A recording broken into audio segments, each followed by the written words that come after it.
नमस्कार, मैं हूं अमित सिंह और आप देख रहे हैं फर्स्ट बिहार झारखंड। देखिए, बिहार की राजधानी पटना में खुले नाले और नाले के ऊपर बने खुले चेंबर से हो रही मौत को लेकर के अब हाहाकार मच रहा है। हर तरफ और हर रोज कुछ न कुछ जिंदगियां तबाह हो रही है, बर्बाद हो रही है, या यूं कहें कि ये नाले और ये खुले चेंबर लोगों को निगल जा रहा है। और इसी को लेकर के अब सवाल कई सारे उठने शुरू हो गए हैं कि आखिर ये खुले नाले कब बंद होंगे, ये खुले चेंबर कब बंद होंगे। देखिए, बीती रात जो खबरें निकलकर सामने आई है, जिसके बाद खलबली मची हुई है, क्योंकि एक छोटा सा बच्चा जो खेल रहा था अचानक गायब हो गया। लोगों को लगा कि बच्चा कहीं दूर चला गया होगा, किसी जानने वाले के यहां चला गया होगा।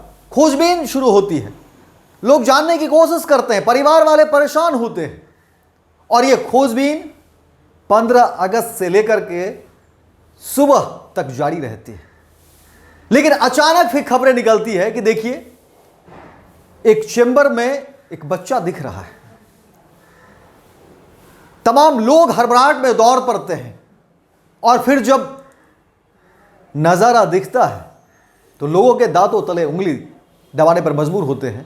लोग हैरान भी होते हैं, और फिर स्तब्ध कर देने वाली घटना, क्योंकि बच्चा वहां मृत पाया जाता है।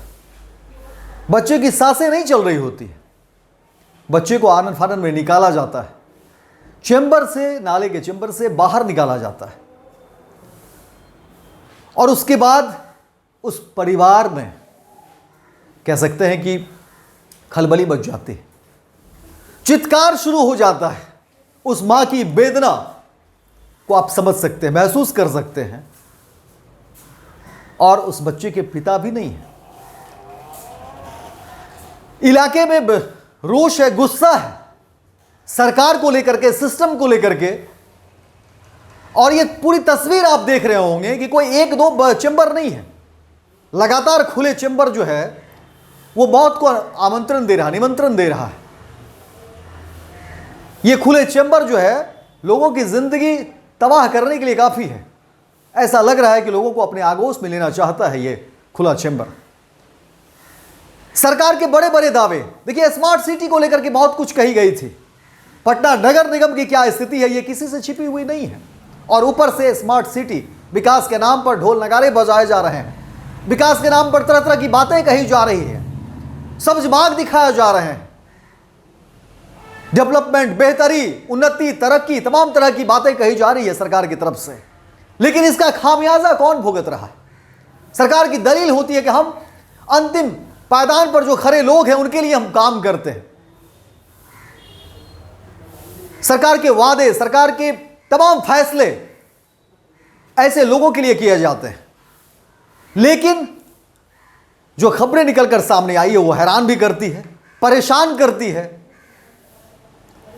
और फिर कई तरह के सवाल निकलते हैं कि आखिर ये मूक दर्शक की भूमिका में सिस्टम कब तक रहेगा, कब तक सरकार जो है सचेत होगी, और सरकार कब तक ऐसे लोगों के ऊपर कार्रवाई करेगी।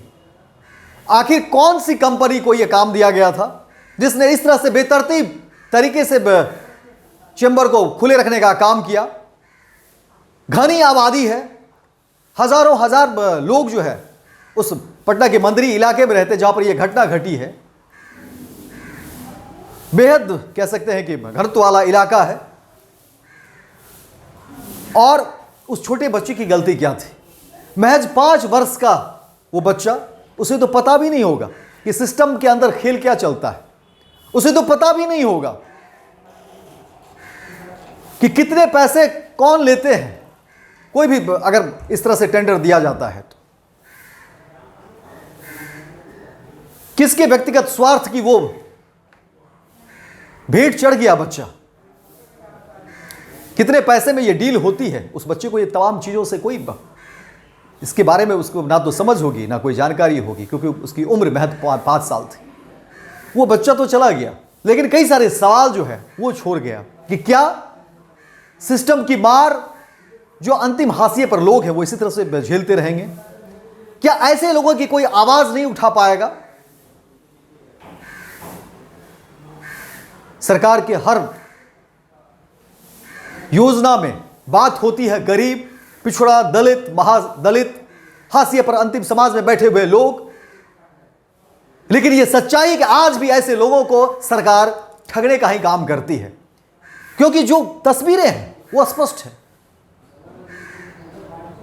हमारी मंशा किसी को बदनाम करने की नहीं है, हमारी मंशा किसी को नीचा दिखाने की नहीं है, लेकिन रूह कपाती है जब इस तरह की तस्वीरें सामने आती है। फर्स्ट बिहार झारखंड, ऐसे लोगों के लिए हम प्रतिबद्ध हैं, आम जनता के लिए प्रतिबद्ध है, ना कि सरकार के लिए प्रतिबद्ध है।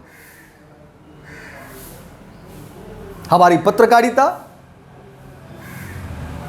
कभी भी किसी के पक्ष में नहीं हो सकती, और जब इस तरह की खबरें आती है, जनहित के मुद्दे जब सामने आते हैं और जब इस तरह की विचलित कर देने वाली खबरें आती है, तो जाहिर तौर पर यह सवाल उठाना लाजमी है और इसका जवाब देना भी सिस्टम के लोगों को चाहिए। जो अधिकारी हैं, जो सरकार में बैठे हुक्मरान हैं, उन्हें यह जवाब देना पड़ेगा, जिम्मेदारी तय करनी पड़ेगी कि आखिर कौन लोग हैं, कौन है जिसकी वजह से आज ये 5 साल की उम्र में जिंदगी की शुरुआत ही हुई थी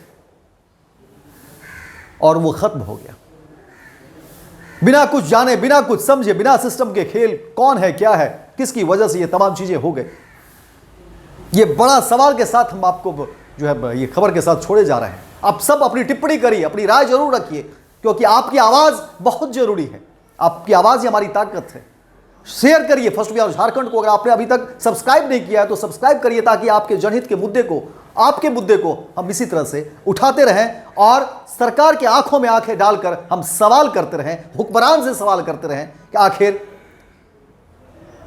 लोगों के जो हक अधिकार हैं, इस हक अधिकार से उन्हें महरूम मत करिए। बहुत बहुत धन्यवाद। पैनोरमा ग्रुप, जो सोचता है वो करता है। आपके अपने सपनों का आशियाना। ये लो, मुंह मीठा करो। आज मैंने अपना जॉब छोड़ दिया, अब हम पूर्णिया वापस जाएंगे। जॉब छोड़ दिया है?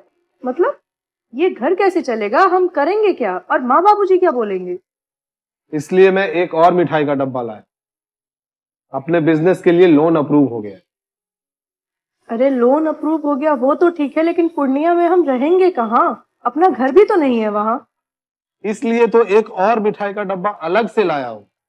हमने पूर्णिया में घर ले लिया है, पूर्णिया के ई होम्स पैनोरमा में। पूर्णिया में पैनोरमा ग्रुप लेकर आए हैं ई होम्स पैनोरमा।